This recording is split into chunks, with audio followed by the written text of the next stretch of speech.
This is the house I grew up in. My father had 24 kids. Before the Watts riots, people wasn't voting. You know, guys were not going to school. They were going to Vietnam and getting killed. You can see the Behind smoke. scenes reminiscent of war-torn cities. More than 100 square blocks were decimated by fire and looters, and few buildings were left intact.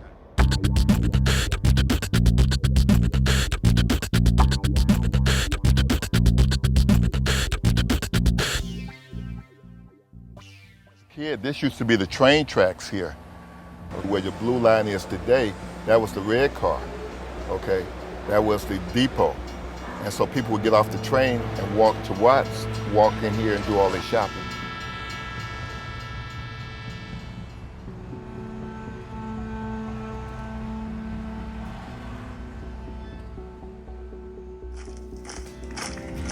Blacks didn't start migrating until after World War II.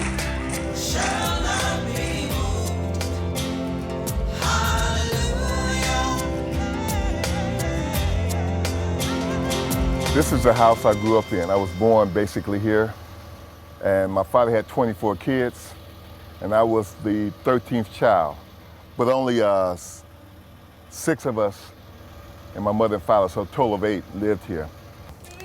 My father, he got a television like in 1953, and he used to charge people to watch the fights for 25 cents. And he'd stick it in the window because nobody had TV in the neighborhood.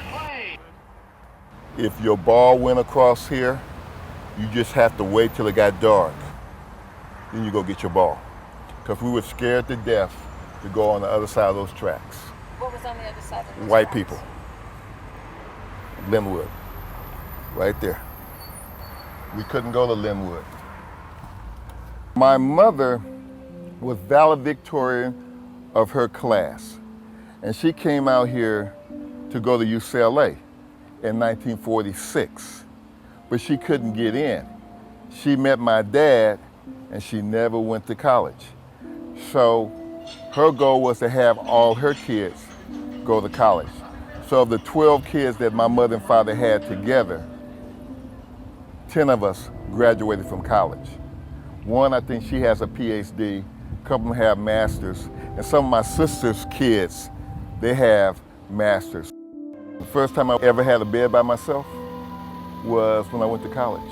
This house and this house, Mrs. Kelly and Mrs. Robinson, they died in Jonestown.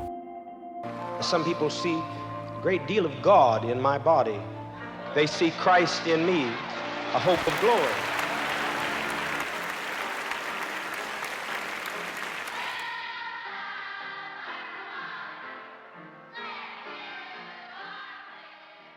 And they died drinking the Kool-Aid. Die with a degree of dignity. Don't lay down with tears and agony. It's nothing to death, it's just Mr. Thornton told me he could move a house with a crowbar, and I never understood it until I watched him tear down the house across the street and build that for his daughter there. You used to have beautiful lawns here. And the city allowed them to do this.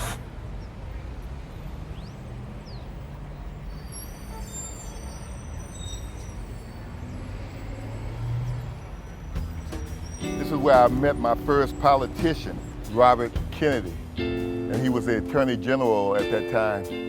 And I got the opportunity, because I had good grades, to escort him to the auditorium. And I got a chance to shake his hand. And I remember the funny thing about it. I ran home to my mother, and I told her I met Robert Kennedy, and I shook his hand. So my mother said to me, "Did anybody else shake your hand?" I said, "No." I said, "Let me shake your hand." So I feel like I shook Robert Kennedy's hand.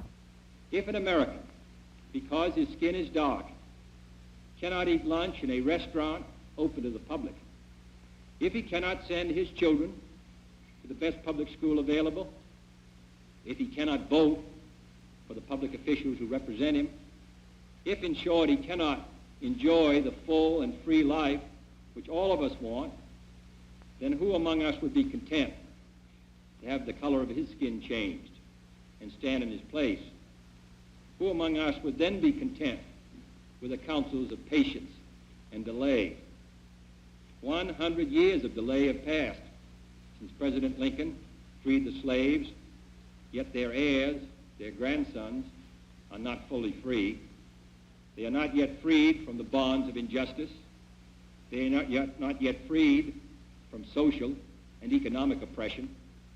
And this nation, for all its hopes and all its boasts, will not be fully free until all its citizens are free.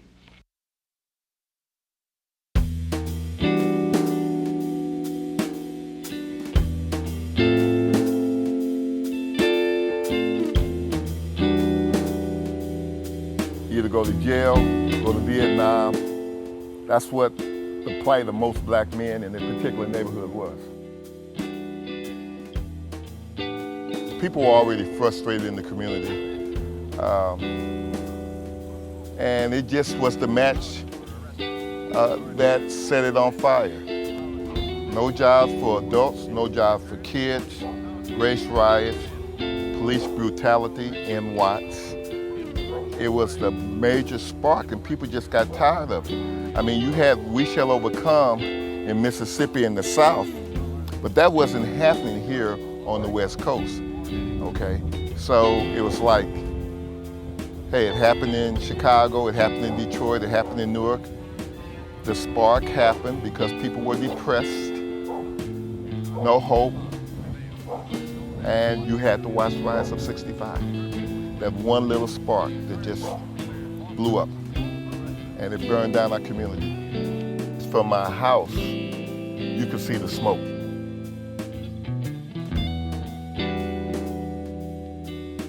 And you could see from television what was catching on fire. You could see people rioting, you could see people coming, the neighborhoods coming back, people coming back who had looted.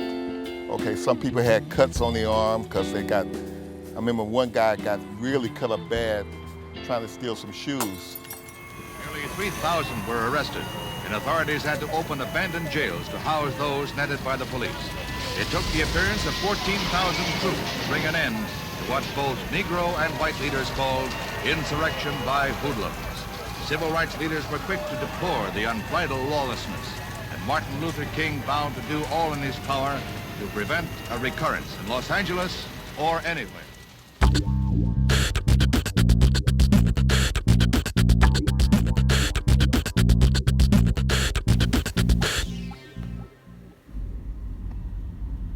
I worked with my father in the junkyard at 15. I got $1 an hour. Half of it went to the house. But what could we do? You know, this McDonald's here was built after the riots. It was the first McDonald's built in the neighborhood. And in 1985, I got the opportunity to buy it, along with some other McDonald's I have now. I'm in the same neighborhood that I grew up in, basically, because I'm only like 1.5 miles away from my house. Growing up in Watts, we had no entrepreneurship because it wasn't here for us. We were always working for somebody. I never knew growing up that I was going to be in business. People I employed over the years, we figure about 75,000. And some people stayed, some people been with me 30 years. When I bought this place, it was kind of like, you know something? I kind of made it.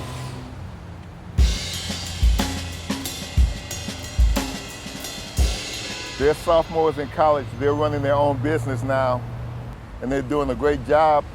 And I just look at it and say, hey, whatever I could do to help, I will. And they say, well, when we need you, we'll call you.